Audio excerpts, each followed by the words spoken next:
Selamat hari Minggu, selamat datang di rumah Tuhan. Saudara-saudaraku yang terkasih dalam Tuhan Yesus, Shalom. Berapa banyak kita datang karena hati kita rindu memuji, menyembah Tuhan sore hari ini. Boleh lambaikan tangan kita tinggi. Sekali lagi berikan tepuk tangan kemuliaan buat Raja kita. Haleluya. Mari buka hati kita bersama-sama. Kita datang ke hadirat Tuhan. Dengan membawa pujian. Dengan membawa syukur kita. Karena Allah baik. Karena kasih-Nya sempurna bagi setiap kita. Kami bersyukur Tuhan. Engkau ada di setiap musim hidup kami. Engkau Bapa kami yang setia.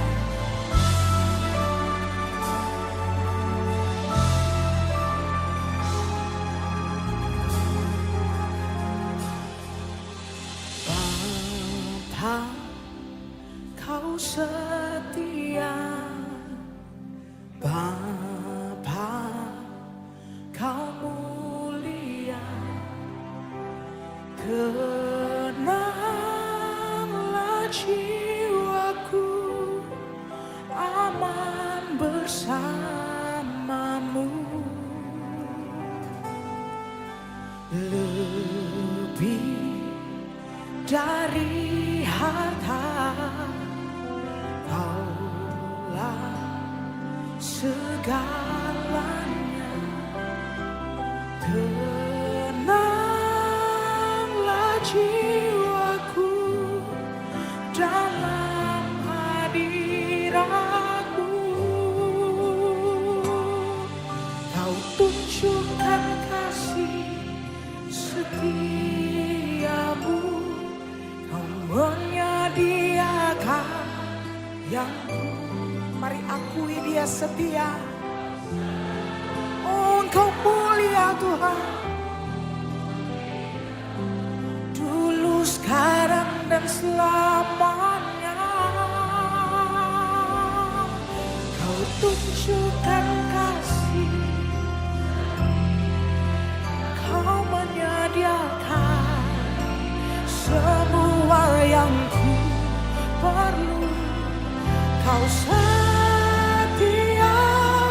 Kau mulia, Bapa Kau setia.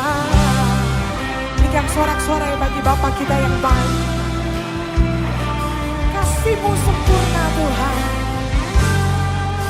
Katakan lebih dari harta.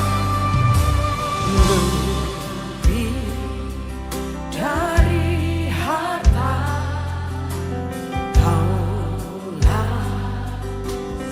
Segalanya.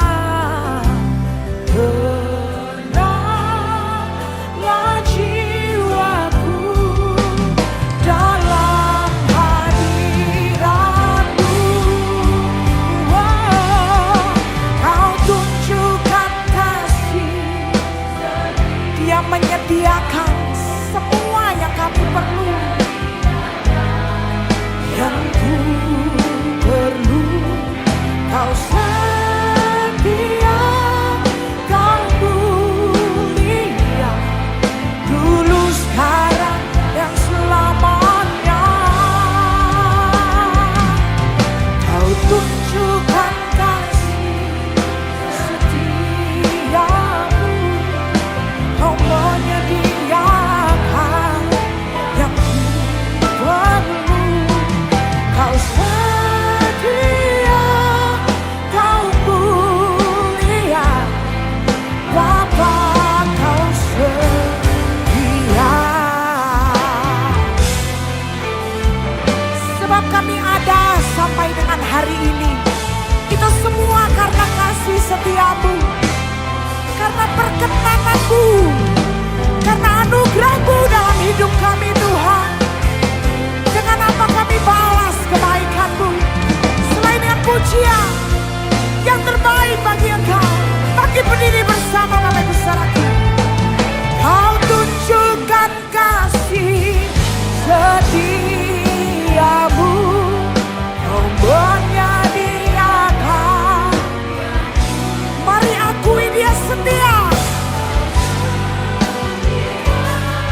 Kau mulia, dulu, sekarang, dan selamanya.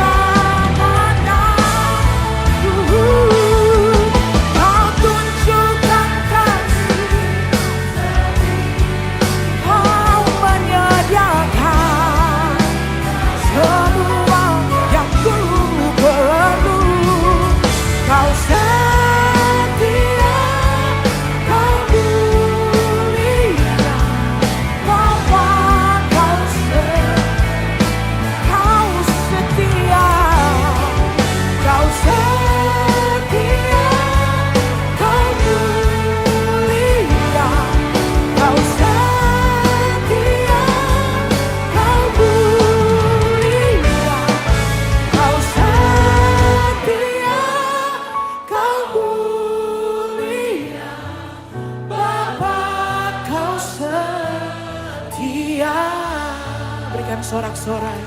Kemuliaan buat Allah kita yang setia. Terima kasih Tuhan buat kasih setiamu, buat penyertaan dalam hidupku. Berapa banyak kita rasakan kasih setia Tuhan, Bapak Ibu Saudaraku. Dari tempat kita berdiri, mari angkat hati, angkat suara kita, naikkan syukur kita kepada Tuhan. Katakan terima kasih Tuhan. Katakan thank you Lord Jesus. Engkau baik Tuhan. Oh, kasih setiamu Tuhan ada bagi kami, nyata dalam hidupku, penyertaanmu.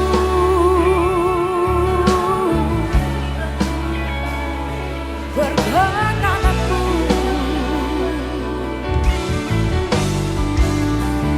Kita semua yang di tempat ini, kita percaya, kita pernah menerima, bahkan kita mengalami kebaikan dan kasih setia Tuhan.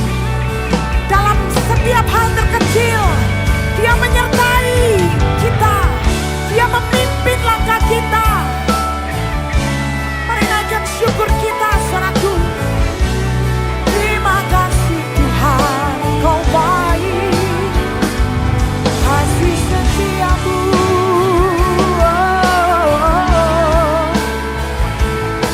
Kami bersyukur, oh kami bersyukur. Terima kasih Yesus.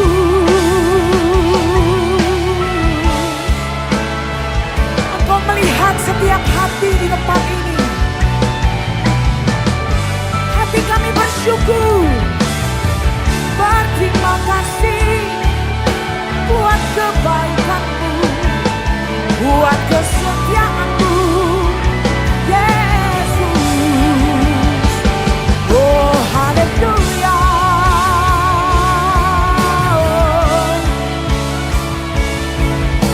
Sebab kasih setiamu itu cukup bagi kami. Kau memegang tangan kami, Kau menuntun langkah kami. Kami bersyukur Tuhan, terima kasih.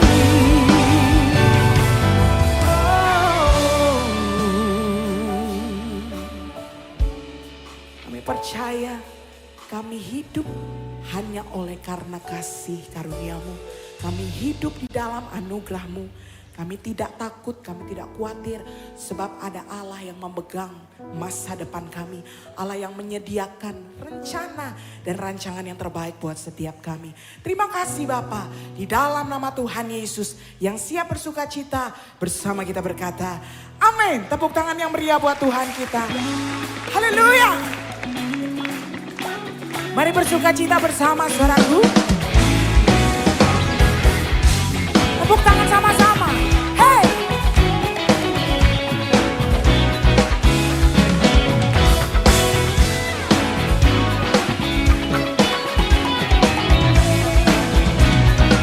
Mari angkat suaramu. Takkan ku izinkan ketakutan, karena imanku pada Yesus Tuhan. Tak ada alasan tawar hati, karena Yesus ada di sini. Ku percaya firman Tuhan sanggup menghidupkan. Semua serukan bersama. Sukacita dalam Tuhan melimpah, melimpah. Kekuatan dari Tuhan tercurah atas kita.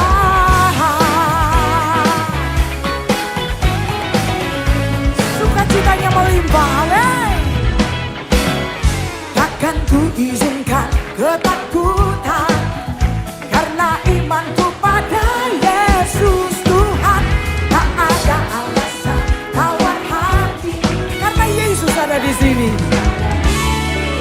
Yes, ku percaya firman Tuhan sanggup menghidupkan dan memberikan sukacita dalam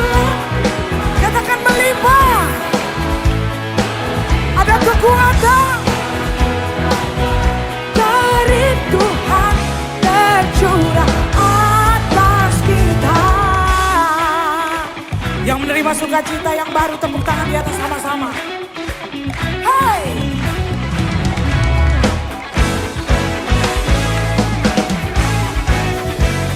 Kami tidak gentar, kami tidak takut. Sebab kami percaya, kami punya Allah yang dahsyat, Allah yang berkuasa.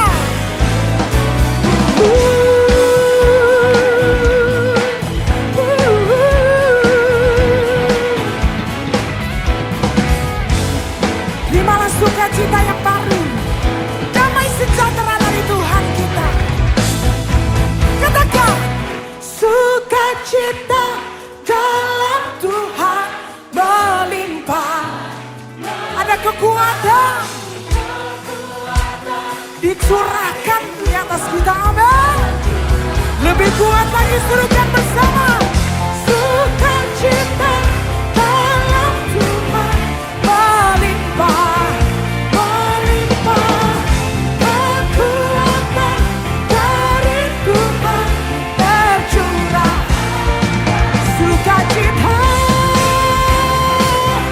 dalam Tuhan melimpah, melimpah.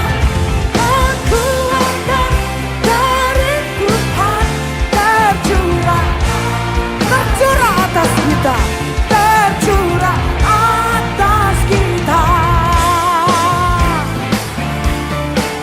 Kami percaya. Tepuk tangan yang meriah buat Tuhan kita. Yang mau bersukacita lebih lagi, lambaikan tangan kita tinggi. Tepuk tangan sama-sama, suaraku. Hey!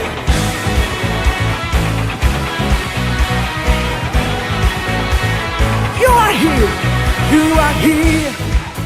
As we lift you up, you are riding on our praise. Being strong over everything, you are seated in our praise. This is prophetic, I can feel it in the air. We live our praise and it shakes the atmosphere. Hearts open now, everybody sing it out. Oh, come on, turn it up. This sound of praise, make it louder than any other. Lift him up and shout his name over all. Oh, as we praise, well, I can feel a change as your presence now we pray. Hear the sound of the broken chains, prison doors are giving. This is prophetic, this is prophetic, I can feel it in the air. We live our praise and we change the atmosphere. Hearts open now, come on in the sea, sing it out. Turn it up, this sound of praise, make it louder than any other. Lift him up and shout his name over all. Turn it up, this sound of praise, make it louder than any other. Lift him up and shout his name. Berikan suara-suara yang meriah buat Tuhan. Come on, sing. Our praise goes up, your rain comes down. Our praise goes up, your rain comes down. Come on, everybody, sing with me. Our praise goes up, your rain comes down. Our praise goes up, your rain comes down. We shout our praise, we celebrate, King of glory and name. You are riding on our praise, oh Lord. Say, turn it up, this sound of praise, make it louder than any other. Lift him up overall. Say,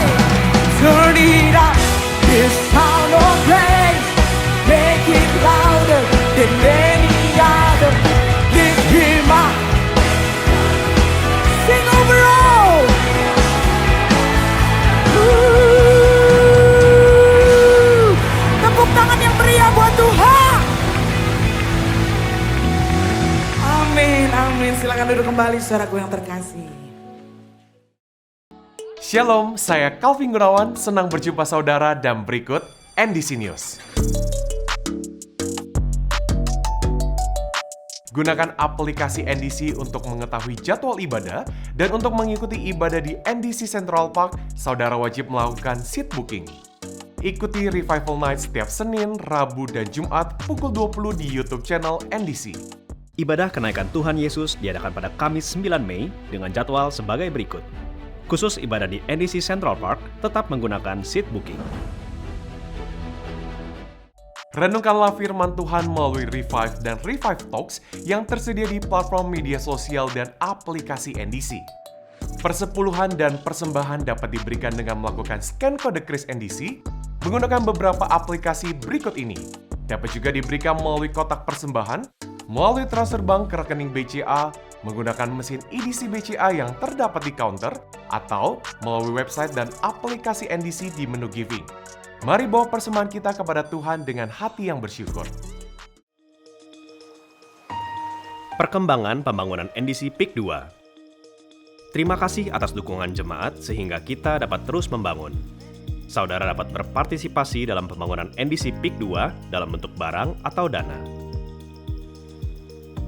Dukungan dapat diberikan melalui rekening BCA atau melalui aplikasi NDC pada banner Janji Iman. Dan laporan keuangan tersedia pada TV signage di area lobi. NDC mengadakan Kids Bible Camp dengan tema Raise Up. Camp ini bertujuan agar anak bertumbuh dalam iman dan memiliki karakter serupa seperti Kristus. Camp diadakan pada 28 sampai 29 Juni dan dapat diikuti oleh anak berusia 8 hingga 12 tahun. Camp juga disertai dengan berbagai macam aktivitas yang seru dan menarik. Daftarkan anak Anda melalui NDC Kids Bible Camp Booth. Pendaftaran dapat dilakukan hingga 31 Mei dan ditutup jika kuota sudah penuh.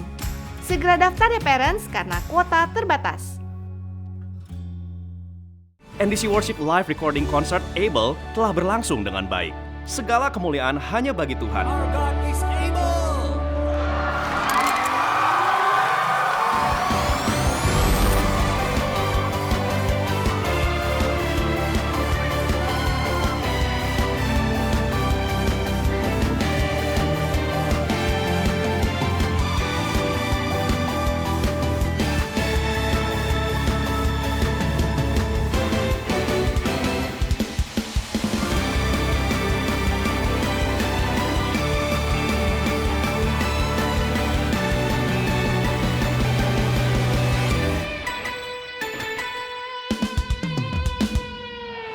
Terima kasih untuk doa dan dukungan seluruh jemaat NDC. Haleluya! Saudara, hari ini merupakan pendaftaran terakhir Discipleship Class. Kelas dilaksanakan secara onsite dan online. Pendaftaran dan info selengkapnya melalui NDC App di menu NDC Class. Dan kuota kelas sangat terbatas.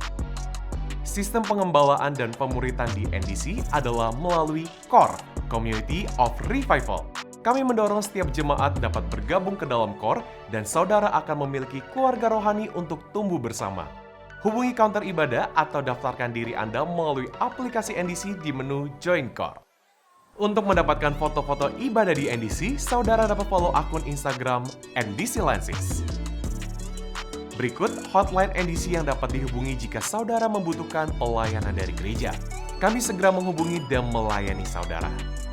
Sekian NDC News yang dapat kami sampaikan. Terima kasih atas perhatian Anda dan Tuhan Yesus memberkati. Haleluya. Kami arahkan hati kami, pikiran kami hanya tertuju kepada Engkau, Allah yang mulia.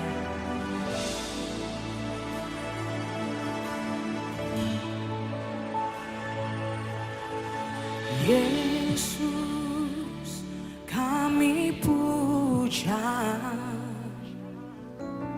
kami sembah sebagai Raja, berdiri di tengah kami, ditinggikan dan dipuji. Sembah Sembah dan puji penuhi tatamu. Sembah dan puji penuhi tatamu. Sembah dan puji penuhi tatamu.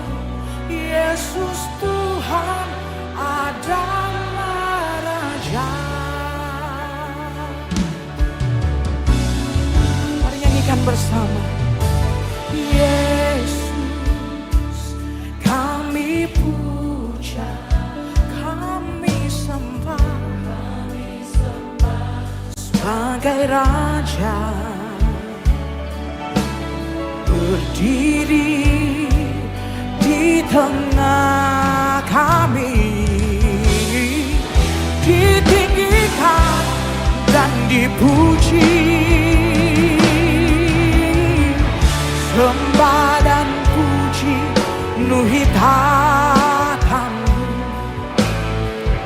Sembah dan puji penuhi tatamu.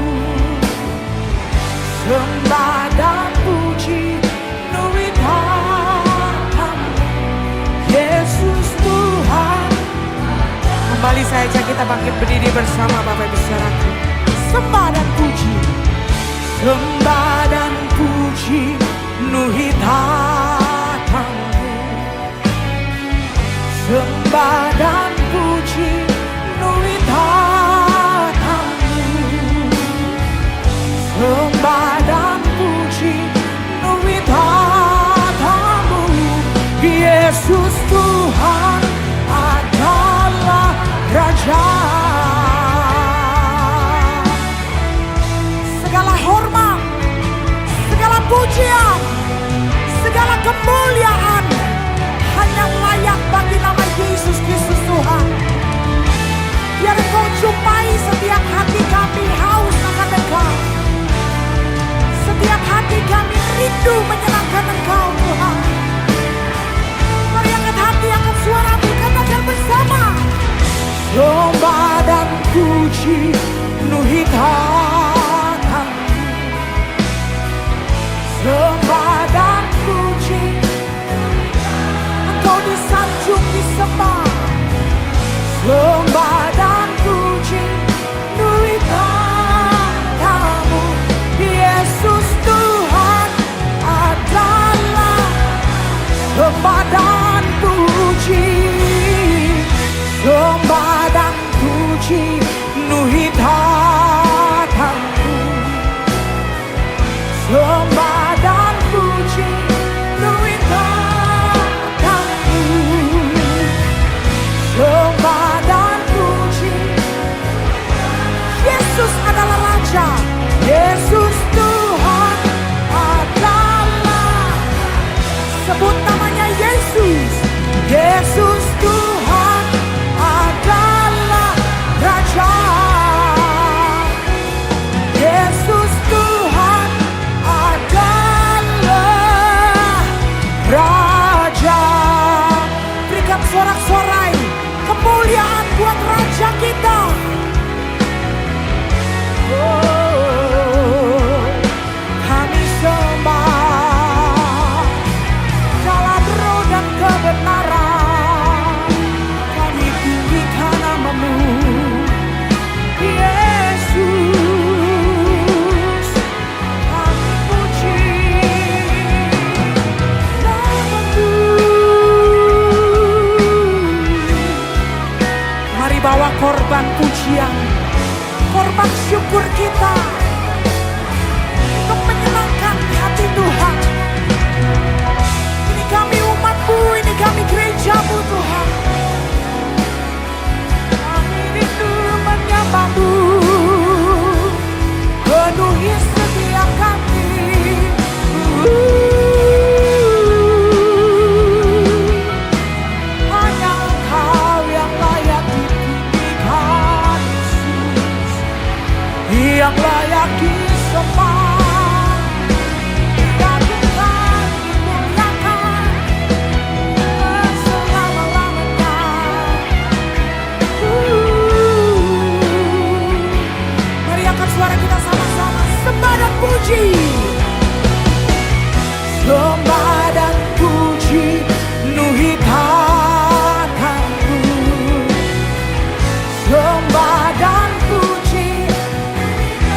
Yesus Tuhan, Yesus Tuhan adalah Raja.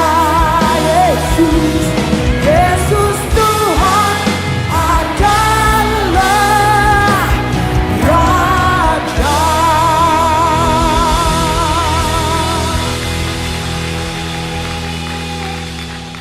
Haleluya. Bapak yang baik, terima kasih buat hari yang indah.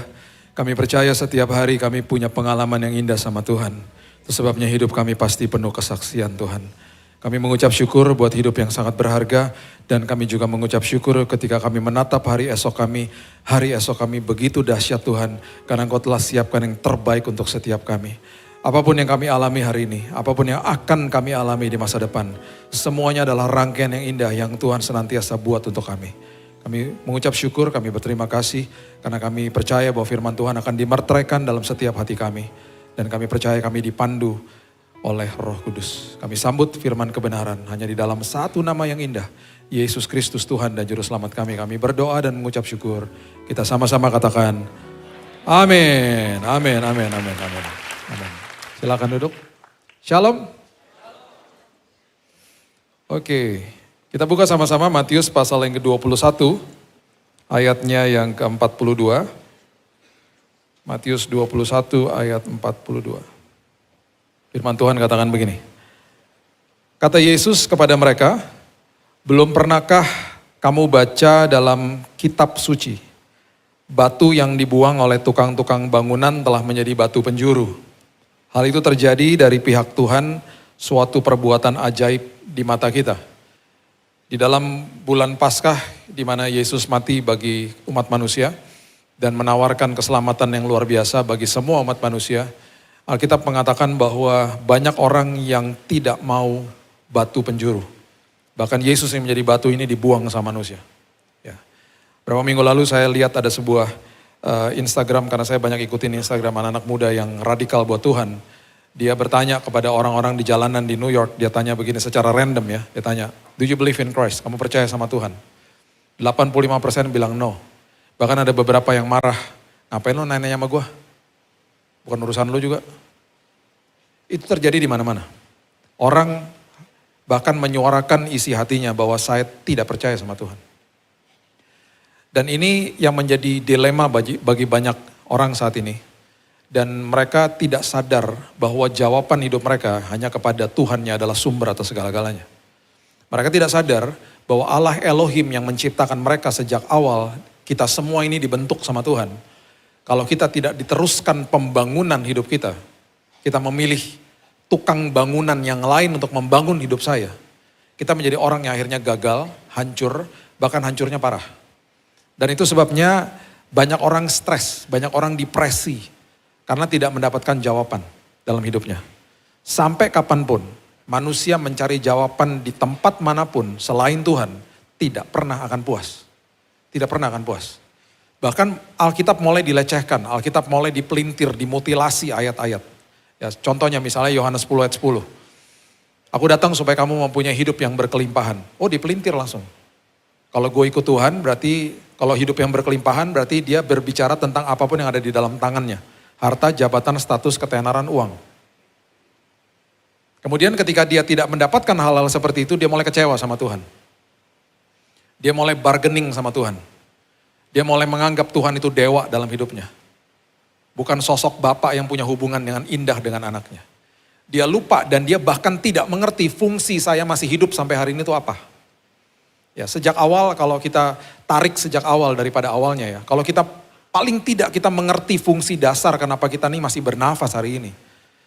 Sejak awal waktu kerajaan sorga dibentuk, kerajaan sorga selalu yang namanya kerajaan. Ya, jadi kitab Kejadian sampai Wahyu itu berbicara tentang sebuah kerajaan, seorang raja dan anak-anaknya. Yang hari ini difungsikan, ditugaskan menjadi fungsinya salah satunya adalah utusan kerajaan sorga. Anak dan diutus. Waktu kerajaan sorga, sejak awalnya sudah membentuk bumi dan segala isinya. Manusia diciptakan pada akhirnya dan manusia tidak pernah dikasih sorga. Dikasihnya bumi.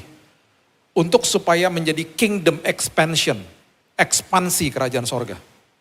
Itu sebabnya Amanat agung yang sangat agung sebenarnya yang sangat pertama itu ada di Kejadian 1 ayat 26. Kuasai bumi. Tuhan bilang begitu kepada manusia. Have dominion over the earth. Terus kemudian waktu Tuhan menciptakan manusia, Tuhan memberikan ruah, Tuhan memberikan rohnya kepada manusia. Karena sistem kerajaan ada sosok pribadi yang memastikan bahwa nilai kerajaan harus dilakukan. Itu sebabnya Tuhan memberikan rohnya kepada manusia. Yang mengingatkan, menjadi mentor agung, konselor agung, bilang, jangan lupa ya nak, kamu utusan kerajaan sorga loh. Jangan lupa ya nak, kamu hidup untuk kerajaan sorga. Ingat loh nak, kamu tuh utusan. Kuasai bumi ya nak, kamu sudah diberikan kreativitas, talenta, kepribadian, karunia yang berbeda-beda. Kamu kuasai zona-zona kekuatan hidupmu ya nak. Kamu dipanggil Tuhan untuk jadi dokter nak, kamu dipanggil Tuhan jadi pilot nak, kamu dipanggil Tuhan untuk melakukan ini, itu dan lain. Kuasai lini kehidupan ini ya nak, kuasai bumi nak. Dengan zona kekuatanmu masing-masing. Itu pada awal digituin. Makanya Kejadian 2 ayat 5 ketika dibentuk bumi ini belum ada semak, belum ada tumbuh-tumbuhan, karena belum ada hujan, karena belum ada orang yang mengelola. Jadi manusia pertama kali diciptakan gak dikasih gereja, dikasihnya marketplace, tempat dia bekerja. Karena apa? Utusan, menguasai bumi. Dan waktu itu terjadi, ya, waktu sama seperti kerajaan Belanda ketika dia menjajah Indonesia, mengkolonisasi Indonesia. Mengkolonisasi artinya menularkan budaya kerajaan pusat. Sama seperti manusia ditempatkan di bumi, harus menularkan budaya kerajaan sorga. Yang dikirim sama kerajaan Belanda adalah gubernur ke Indonesia. Memastikan bahwa nilai-nilai kerajaan Belanda terjadi di sini. Itu sebabnya banyak di antara kita yang sampai hari ini kalau bangun pagi, masih cari roti. Siapa yang makan roti kalau pagi? Tuh kan, Belanda-Belandaan kita. Roti bukan budaya Indonesia. Indonesia bangun pagi, nasi kuning, pecel, bakmi kadang-kadang. Ya kan? Siapa yang orang tuanya masih ngomong Belanda di rumah? Ya kan? Holland Spreken, masih kan? Saya, ini aneh banget nih. Mama India, papa Manado, bahasa Belanda di rumah. Nah loh, istri Cina, anak gado-gado. Udah semerawutan udah semuanya. Ngomong Belanda di rumah. Karena ditinggalkan budaya Belanda di sini. Waktu Indonesia deklarasi independen. Gubernur Belanda kemana? Pulang. Manusia waktu diberikan bumi, manusia deklarasi independen dari Tuhan. Saya gak mau dikuasai sama kerajaan sorga. Rohnya Tuhan pergi. Meninggalkan manusia. Manusia mati. Mati itu artinya dipisahkan dari hadirat Tuhan. Fast forward ke depan. Yesus hadir. Dia merestorasi prinsip kerajaan. Pertama kali pribadi yang introduce Yesus kepada sebuah pelayanan adalah Yohanes Pembaptis. Kalau kita baca Matius 3, kalimat pertama Yohanes Pembaptis, bertobatlah, dia teriak di padang gurun. Itu daerahnya daerah Laut Mati. Di Sungai Yordan daerah Laut Mati, itu pelayanan dia di situ, padang gurunnya di situ. 400 meter di bawah air laut, titik terendah di bumi. Gersang, dia teriaknya di situ, pelayanannya dia di situ awalnya. Dia teriak kepada orang, bertobatlah, because the kingdom is near. Kerajaan sorga sudah dekat. Orang-orang dibaptis di situ. Yesus dibaptis di situ. Matius 4. Yesus dicobai.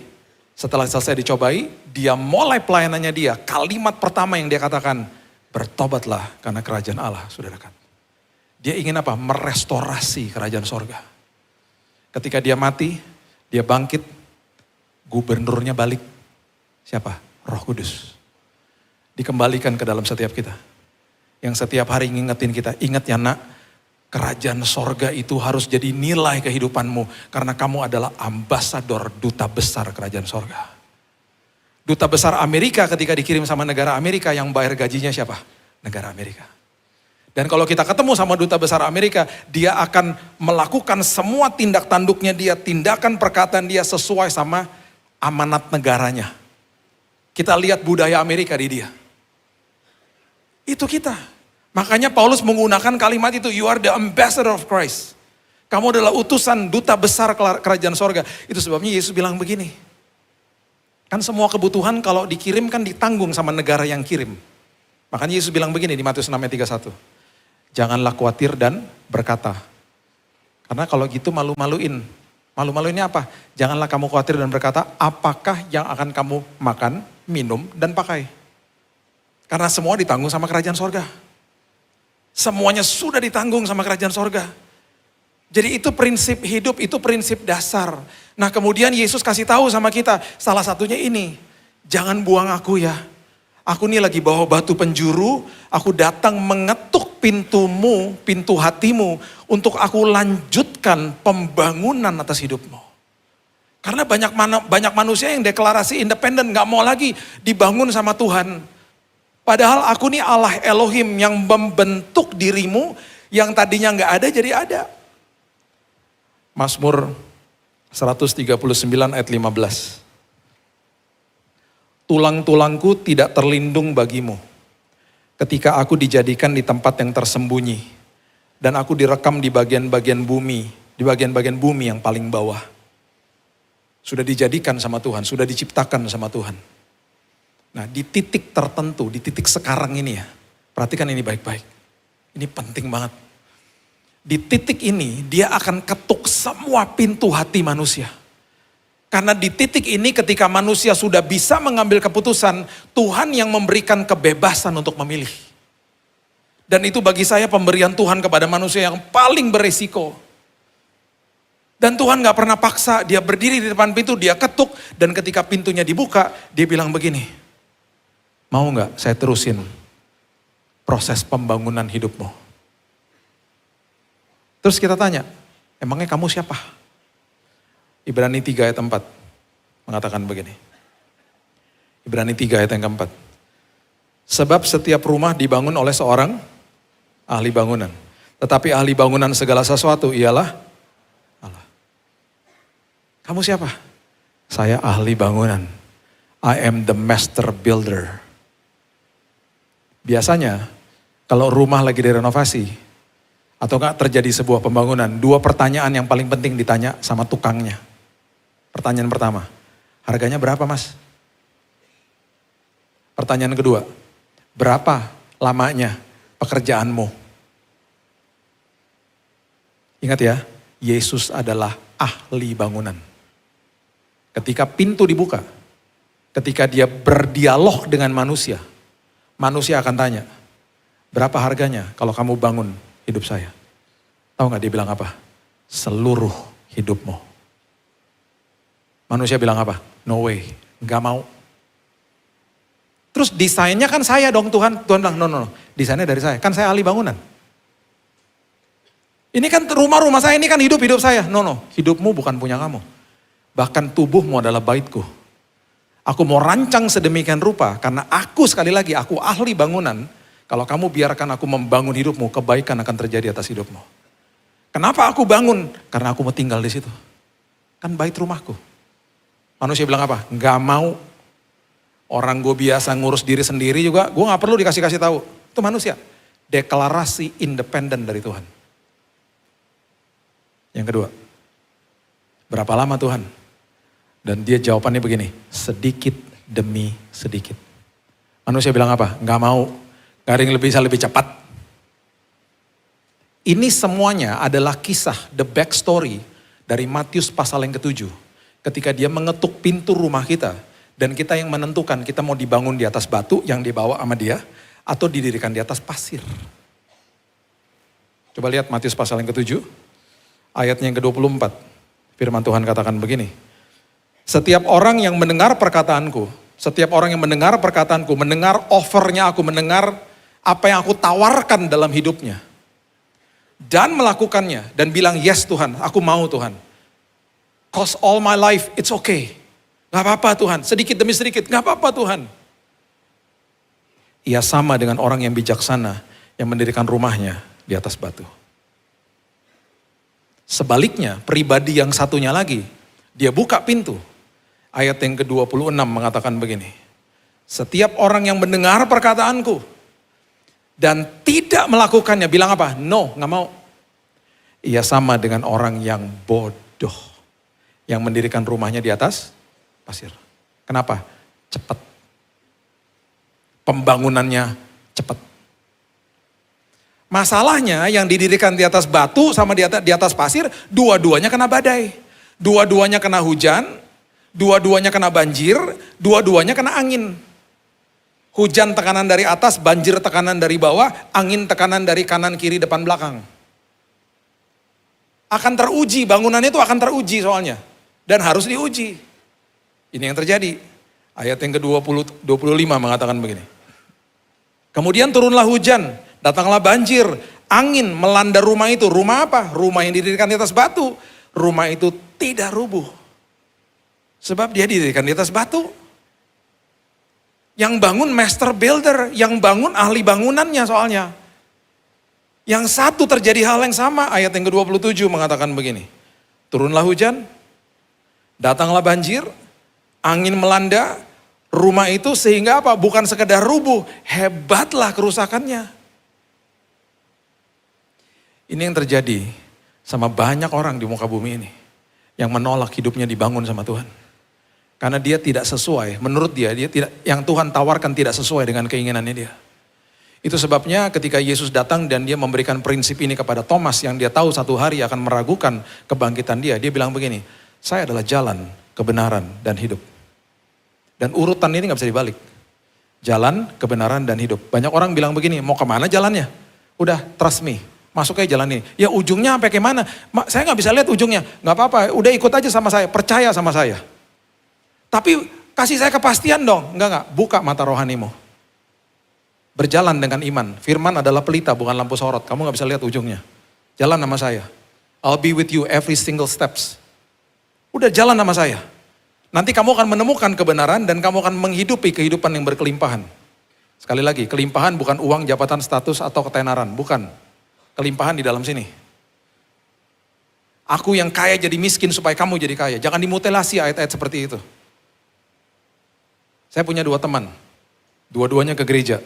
Yang satu di kos-kosan tinggalnya. Kalau udah tanggal-tanggal tua, kalau ditanya, bro apa kabar? Ngomongnya selalu gini, baik Bill, baik. Mukanya senyum, saya gak pernah lupa senyum. Baik Bill, agak-agak seret tapi Tuhan selalu on time lo Bill, gitu, selalu gitu. Beneran lo gak apa-apa gitu? Iya gue gak apa-apa Bill, I'm okay gitu. Yang satu kaya raya, tajir melintir. Punya apartemen, punya rumah di mana-mana. Kalau ditanya gini, bro apa kabar? Ya doain aja lah Bill. Ya doain aja lah gitu. Dua-duanya ke gereja. Gak lama setelah pembicaraan itu dia loncat dari apartemennya. Bunuh diri. Yang kaya yang mana? Yang tinggal di kos-kosan. Karena kayanya di dalam sini bukan di tangan. Itu hidup yang berkelimpahan. Makanya dia bilang apa? Masuk jalanku. Kamu akan temukan kebenaran dan hidupmu berkelimpahan. Sama dunia dibalik. Saya mau dimulai dari hidup. Saya mau hidup sesuai sama keinginan saya. Kemudian saya akan benarkan apa yang saya hidupi, baru saya cari jalannya. Wow. Prinsip itu yang menjatuhkan negara Amerika. Negara yang didirikan di atas firman Tuhan hancur, terdistorsi dengan semua yang mereka lakukan hari ini. Saya gak punya waktu untuk bahas semuanya lah. Perhatikan prinsip ini. Roma pasalnya yang keempat, ayat 18. Ini yang menjadi persepsi manusia. Roma 4 ayat 18. Sebab sekalipun tidak ada dasar untuk berharap. Karena kita kalau lihat masa depan kita seolah-olah gak ada dasar untuk berharap. Namun Abraham berharap juga dan percaya. Bahwa ia akan menjadi bapak banyak bangsa. Menurut yang telah difirmankan, demikianlah banyaknya nanti keturunanmu. Abraham disuruh pergi dari kota namanya Ur di Mesopotamia. Disuruh pergi ke tanah perjanjian. Tuhan cuma kasih tahu arahnya, tujuannya gak dikasih tahu. Dia berjalan dengan iman. Orang Majus dari timur berjalan ke arah Bethlehem. Mereka gak tahu loh mereka harus ke Bethlehem. Mereka cuma berjalan ke Yerusalem, di situ baru dikasih tahu sama ahli-ahli Taurat di istana Herodes. Bahwa Yesus yang lahir itu cuma 9 kilo dari Yerusalem. Perjalanan iman lagi. Seringkali hidup kita begitu. Cuma dikasih tahu arahnya, dipimpin sama Tuhan. Kemudian kita akan bertanya, ujungnya kemana nih? Dasar untuk berharapnya apa? Sekarang itu kan persepsinya manusia kan. Seolah-olah gak ada dasar untuk berharap. Sekarang coba lihat on the flip side. Yang perspektifnya Tuhan tuh apa? Coba lihat Ibrani pasal yang ke-11. Ayat yang ke-10. Ini adalah ayat yang sama yang membahas tentang Abraham. Firman Tuhan katakan begini. Sebab Abraham menanti-nantikan kota yang mempunyai dasar. Yang direncanakan dan dibangun oleh Allah. Dengan kata lain Tuhan lagi bilang begini sama kita. menurut persepsimu seolah-olah gak ada dasar. Aku sudah ada di masa depanmu. Aku sudah ada di hari Senin besok bahkan.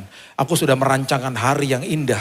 Karena masa depanmu sudah aku bangun di atas dasar yang luar biasa. Itu sebabnya 50 tentara sekutu yang ada di dalam sebuah sel ditawan sama tentara Nazi. Mereka udah dalam kondisi yang tinggal tunggu mati. Mereka udah dalam kurus kerontang. Mereka ada dalam satu sel yang sangat jorok karena mereka buang air di situ, mereka makan di situ. Udah gak ada sanitasinya sama sekali. Tiba-tiba satu hari 50 tentara sekutu mereka saling berpelukan dan mereka saling tersenyum satu sama yang lain. Karena rupanya salah satu dari mereka ada yang menyelundupkan radio transistor.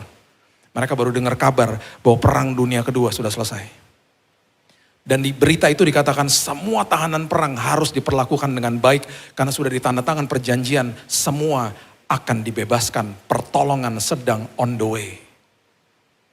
Waktu mereka sedang tersenyum, waktu mereka sedang pelukan, emangnya mereka udah bebas dari selnya? Belum, mereka masih di situ. Mereka tersenyum karena mereka tahu pertolongan sedang dalam perjalanan. Saya mau undang kita semuanya hari ini untuk tersenyum. Melihat masa depan kita.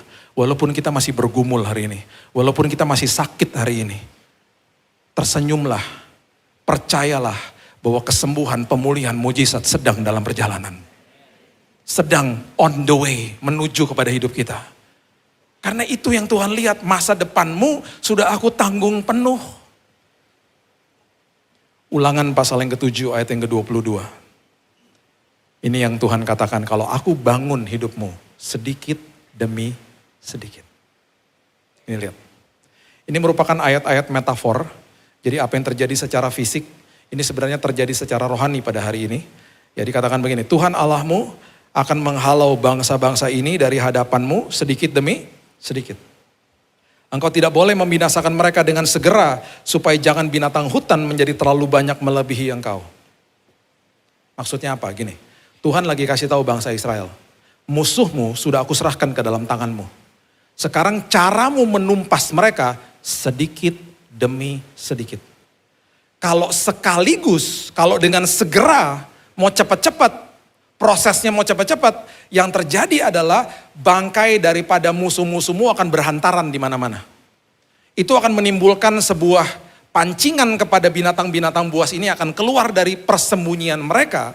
Dan mereka akan mulai mencium bangkai-bangkai ini, mereka mulai makan bangkai-bangkai ini. Dan mereka binatang-binatang itu lebih banyak jumlahnya daripada engkau. Binatang-binatang ini bisa membahayakan hidupmu. Yang tahu bahaya di masa depan siapa? Tuhan. Makanya banyak pintu yang ditutup sama Tuhan. Jadi kalau ada pintu ditutup, bilang apa? Terima kasih Tuhan. Karena aku hanya butuh satu pintu yang dibukain sama Tuhan, terjadi terobosan yang luar biasa. Karena Tuhan tahu di balik pintu itu ada bahaya. Sedikit demi sedikit. Jangan cepat-cepat nak, pelan-pelan ya.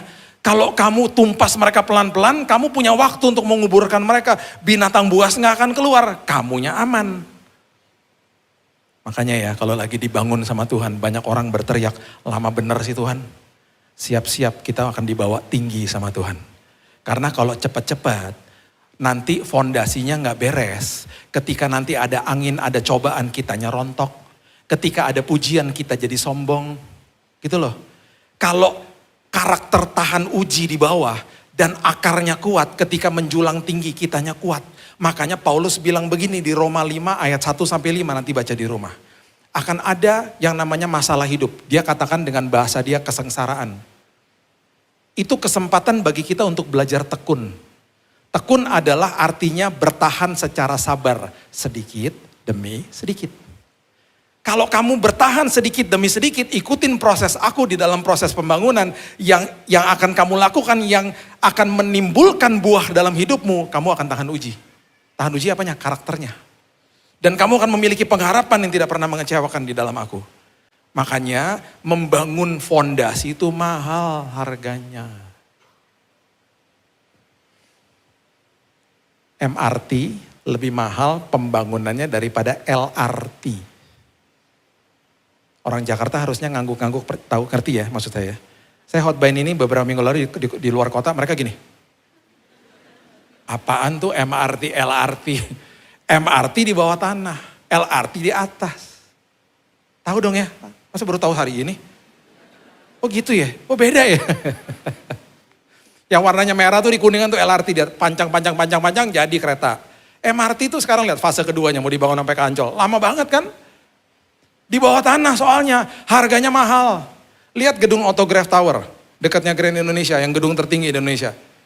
Itu pembangunannya lama, saya sama istri saya lewatin konstruksinya, ini lama banget sih, mangkrak kali ya, nggak naik-naik. Teman saya bilang gini, itu lama Bil, karena fondasinya lama ke bawah, kan gedung tertinggi di Indonesia. Nonton coba, Burj Khalifa, 828 meter di Dubai, gedung tertinggi di dunia. Pembangunan fondasinya, wow lama banget. Dan mahal banget. Makanya ya mall-mall yang jual barang mahal biasanya punya basement ke bawah. Dan mahal loh bangun basement. Beda sama mall ITC. Kan jual barang murah kan? Hampir kebanyakan gedung ITC parkirannya di mana? Atas. Ke atas. Baru tahu ya? Oh iya ya. Kalau gue ke ITC gue naik-naik melulu ya bener juga ya gitu. Ya baru tahu kan? Makanya bangun fondasi itu lama. Sedikit demi untuk apa? Kebaikan kita. Karena Tuhan tahu kalau terlalu cepat, kalau terlalu segera, nggak kuat nanti, nggak tahan uji karakternya. Semua kehebatan kita ya, kita punya talenta lah, punya kepribadian yang hebat, bisa bawa kita naik cepat banget. Tenar-tenar bisa cepat. Yang hold it up, yang nahan di atas, itu karakter. Bukan talenta kita. Kalau hanya talenta tanpa karakter, jeblok kapan aja. Bisa jatuh kapan aja. Satu Raja-Raja, saya tutup dengan ini ya. Satu Raja-Raja pasal yang ke-6, ayatnya yang ke-7. Perhatikan ini. Satu Raja-Raja 6 ayat yang ke-7. Pada waktu rumah itu didirikan. Rumah itu apa? Rumah itu adalah bait Allah yang pertama yang didirikan. Di mana? Kok di Solo? Yerusalem? Oh, ngawur aja. Enggak ada yang ngomong Solo, itu saya sendiri kok. Biar bangun. Bait Allah pertama itu dibangun di Yerusalem. Ya, perhatikan kalimat ini keren banget, dibilang ini. Dipakailah batu-batu yang telah disiapkan di penggalian. Di penggalian tuh kalau diperhatikan itu ternyata adanya di Lebanon. Jadi batu-batu tuh dipahat di kejauhan di Lebanon. Sehingga tidak kedengaran palu atau kapak atau sesuatu perkakas besi pun selama pembangunan rumah itu. Jadi waktu pembangunan bait Allah, sunyi. Karena semua pahatan batunya terjadi di kejauhan. Nanti dibawa setelah udah jadi, dikasih sama tukang-tukang di Yerusalem tinggal disusun. Sekarang saya mau tanya, kalau lagi ada pembangunan konstruksi, emang ada pembangunan konstruksi yang gak ada suaranya? Nggak mungkin. Berisik pasti kan, tong, tong, gitu kan. Berisik, di rumah kita juga gitu, tok, tok, tok, tok, berisik. Ini yang Tuhan mau kita belajar. Setiap kali ada proses pembangunan karena dia adalah ahli bangunannya. Dia menjanjikan damai sejahtera. Semua peperangan, semua masa depan kita dibangun di kejauhan. Dia sedang kerja dan kita nggak diperbolehkan dengar. Karena dia selalu bilang apa? Be still and know that I am God. Di dalam semua proses, be still. Di dalam semua proses, tenang. Di dalam semua proses, damai sejahtera telah aku tinggalkan bagimu. Yohanes 14 ayat 27. Karena damai sejahtera yang kutinggalkan bukan seperti yang dunia berikan. Damai sejahtera yang kuberikan adalah damai selagi ada badai. Itu sebabnya jangan gelisah, jangan gentar hatimu. Itu maksudnya. Makanya dia katakan apa? Saya ini ahli bangunan. Ketika kita buka pintu dan dia menawarkan itu, bilang gini sama dia, yes Tuhan. Sedikit demi sedikit, gak apa-apa. Cost me my life, it's okay. Karena semuanya akan membawa kebaikan bagi saya. Dan semua bangunan pasti teruji. Dan harus diuji. Saya tutup sama kisah saya. Bapak Ibu udah tahu lah ya, saya sakit. Saya di kemo 4 kali. Saya cuma mau kasih tahu ini. Setiap kali saya di kemo, darah saya akan ngejeblok ke bawah. Dan ini proses yang bahaya. Ketika darahnya turun ke bawah, itu proses di mana bisa mati. Ya, karena kan diinjek kemo yang kena semuanya. Darah merahnya turun, trombosit turun, leukosit darah putih juga turun. Darah merah itu penghantar oksigen, trombosit dia tugasnya nutupin luka kalau ada luka. Kemudian leukosit darah putih itu adalah pertahanan tubuh dari virus, bakteri, dan racun. darah merah sama trombosit bisa ditransfusi.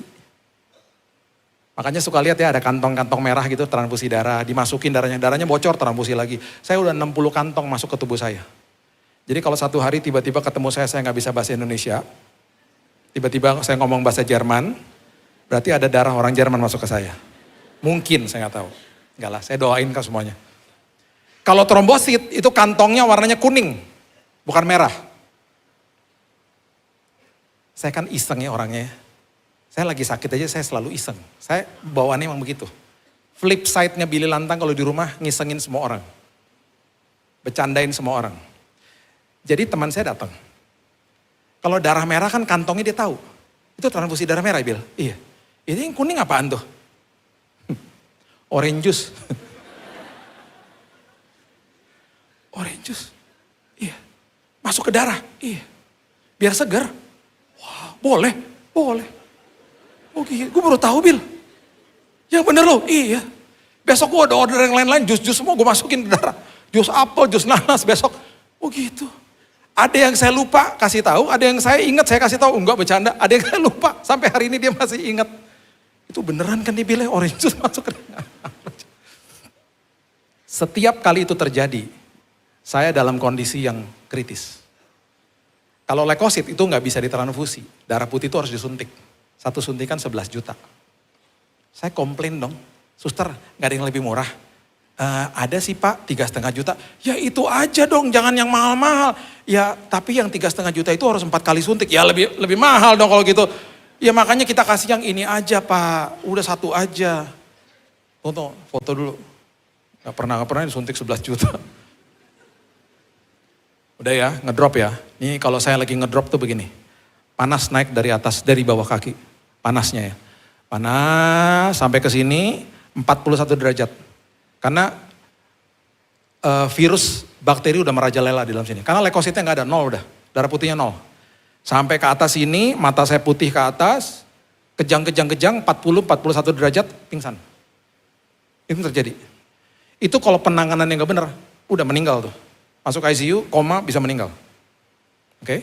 Terjadi berkali-kali. Kemo yang terakhir, kan saya takut dong kejadian lagi. Tuhan, udah dong gitu. Suara Tuhan bilang ini, kalau sudah genap waktunya kamu selesai, Bil. Dokter udah bilang ya, setelah kemo terakhir, Pak, ini hitungan 5 hari, 7 hari, be careful, hati-hati ya, ngedrop soalnya nih. Jadi kita was-was aja tiap hari itu. Jadi selalu saya harus ada yang dampingin. Karena kalau terjadi hal seperti itu harus panggil dokter. Bisa code blue soalnya. Bener, satu malam istri saya lagi di kamar. 6:30 malam terjadi attack itu kembali. Dan itu selalu mulai dari kaki. Puji Tuhan, pagi hari saya baca renungan harian. Dan renungan harian pagi itu berbicara tentang Yesus yang dicobai di padang gurun. Berapa kali dia dicobai? 3 kali. 3 kali dia dicobai, dia mulai responnya dengan kalimat begini. Ada tertulis. Terus dia kutip firman Tuhan toh. 3 kali loh, dia kutip. Ada tertulis, dia kutip firman Tuhan. Udah ya, saya baru baca paginya ya. Naik nih panasnya. Saya bilang sama istri saya, panas lagi, panas. Naik nih, udah sampai ke sini, istri saya teriak, cepetan pencet tombolnya, panggil dokter. Saya lagi mau pencet, tiba-tiba ada suara ngomong begini, jangan. Loh kok jangan? Jangan. Ini suara saya apa suara Tuhan ya? Jangan gitu. Terus terjadi dialog. Tadi pagi baca apa? Oh saya tahu nih suara Roh Kudus. Tuhan, cepetan ngomongnya. Karena kalau udah sampai ke sini, pingsan saya. Udah jangan muter-muter. Cepet, dialognya cepet, to the point, cepet. Apa? What do you want me to do? Harus ngapain nih? Ditanya lagi, tadi pagi baca apa? Ya ampun, mikir lagi kan. Baca apa ya? Oh iya, baca tentang Yesus dicobai. Yesus bilang apa? Ditanya gitu. Ada tertulis, do it. Katakan itu. Saya teriak dong, udah sampai sini nih panas ini. Saya teriak, ada tertulis Tuhan, bilurmu sudah menyelamatkan dan menyembuhkan aku. Cuman sekali saya ngomong, langsung turun, gak jadi naik, turun. Istri saya kan pegang kaki saya, itu panasnya keluar dari tangannya dia. Saya bilang, panas, tiba-tiba hilang. Terus di monitor, panasnya turun, ting, 37, normal. Jadi gak jadi panggil dokter. Jadi sampai hari ini, dokter sama suster sampai hari ini gak tahu. Kecuali dokternya nonton. Ayo dok. Maaf ya dok, ngaku dok. Mereka nggak tahu. Kenapa? Bangunannya diuji. Saya percaya, apapun problema, masalah, proses hidup yang kita sedang lewati. Baik itu sedikit demi sedikit, baik itu kita rasa lama, siap-siap lagi dibawa tinggi sama Tuhan. Dan siap-siap di dalam proses ini bilang gini, Tuhan berikan aku kesabaran. Karena engkau adalah ahli bangunannya, bukan saya. Bangun seturut dengan kemauanmu ya Tuhan. Bentuk hidupmu, bentuk hidupku. Seturut sama apa yang kau mau. Dan ketika engkau bawa aku naik Tuhan, aku tahan badai. Dan ketika ada pujian aku gak sombong Tuhan. Karena akar di dalamku adalah karakter yang tahan uji. Terima kasih Tuhan, masa depanku sudah ditanggung penuh sama Tuhan. Amin. Berikan tepuk tangan kita untuk Tuhan kita. Bapak yang baik, terima kasih buat hari ini. Hamba mau mengucap syukur Tuhan buat keindahan, buat kebaikan Tuhan, dan buat rancangan pembangunan yang sangat indah buat hidup kami. Kami melihat Tuhan bahwa masa depan kami begitu indah. Karena kami tahu dasar daripada pembangunan ya adalah Tuhan itu sendiri. Hari ini Tuhan, kalau itu harus terjadi sedikit demi sedikit gak apa-apa Tuhan. Karena memang karakter kami lagi dibentuk sama Tuhan. Dan kami mengucap syukur bahwa walaupun kami ngelewatin proses yang gak enak, tapi damai sejahtera Tuhan telah ditinggalkan bagi kami. Bahkan Tuhan sedang bekerja, sedang menata masa depan kami. Dan itu sebabnya seperti Paulus katakan, kami justru bermegah ketika ada masalah. Karena kami tahu Tuhan di pihak saya. Meteraikan firman ini ya Tuhan, karena kami juga sudah dimeteraikan sama Roh Kudus. Aku berdoa setiap jemaatmu yang hadir, mereka ngalami Tuhan, hidup mereka penuh kesaksian. Dan kami akan lihat the masterpiece of God terjadi atas setiap kehidupan. Karena engkau adalah the master builder, ahli bangunan itu sendiri. Di dalam nama Tuhan Yesus kami sudah berdoa dan mengucap syukur. Kita sama-sama katakan, amin. Tuhan berkati. Haleluya. Terima kasih kepada hambanya, Pastor Billy Lantang yang sudah jadi berkat bagi kita semua. Dan saudara, lewat kesempatan ini saya ingin menginfokan bagi setiap saudara yang membutuhkan pelayanan doa, saudara bisa melakukan scan kode QR yang ada pada layar dan saudara bisa tuliskan permohonan doa. Ada ratusan pendoa yang siap untuk berdoa dan melayani saudara. Puji Tuhan. Dan satu lagi yang terakhir saudara, jangan lupa kami terus menghimbau setiap saudara untuk tetap bisa mengikuti acara Revival Night yang diadakan setiap hari Senin, Rabu, dan Jumat pukul 8 malam di channel YouTube NDC Ministry. Dan saudara, saatnya kita mau mengakhiri ibadah kita. Saya undang saudara untuk bisa kembali bangkit berdiri, kita mau berdoa bersama. Bapa, terima kasih Tuhan untuk ibadah pada sore hari ini. Dan secara khusus hamba berdoa untuk hambamu Pastor Billy Lantang yang sudah menjadi berkat bagi kami semua. Kami berdoa Engkau memberkati kehidupan beliau, pelayanan beliau dan juga keluarganya. Biar kemanapun beliau berada, biarlah beliau Engkau pakai terus untuk menjadi hormat dan bagi kemuliaan nama-Mu. Terima kasih ya Tuhan. Kami bersyukur untuk hari ini dan kami berdoa untuk setiap pelayan-pelayan-Mu yang sudah ambil bagian dalam ibadah pada sore hari ini. Hamba berdoa Engkau memberkati kehidupan mereka senantiasa. Dan yang terakhir, hamba berdoa untuk setiap umat-Mu yang sudah setia hadir beribadah di tempat ini Tuhan. Kami percaya Engkau memberkati kehidupan mereka ya Bapa. Pulang dari tempat ini, mereka lebih daripada orang-orang yang menang. Yang lemah Engkau kuatkan, yang sakit Engkau sembuhkan. Bahkan yang berbeban berat, Engkau beri kelegaan. Terima kasih Bapa, Engkau Allah Immanuel, Engkau Allah yang selalu menyertai mereka. Terima kasih Tuhan. Dan saatnya kami mau pulang dan kami mau buka hati kami terima anugerah dan berkat dari Allah Bapa. Kasih karunia yang melimpah dari Tuhan Yesus Kristus dan persekutuan yang manis dengan Allah Roh Kudus menyertai kami mulai sore hari ini bahkan sampai selama-lamanya. Mari setiap kita yang sama-sama percaya katakan amin. Hidupku menggenapi firman-Mu, tanda mujizat sertai tiap langkahku. Kau bersamaku di dalamku.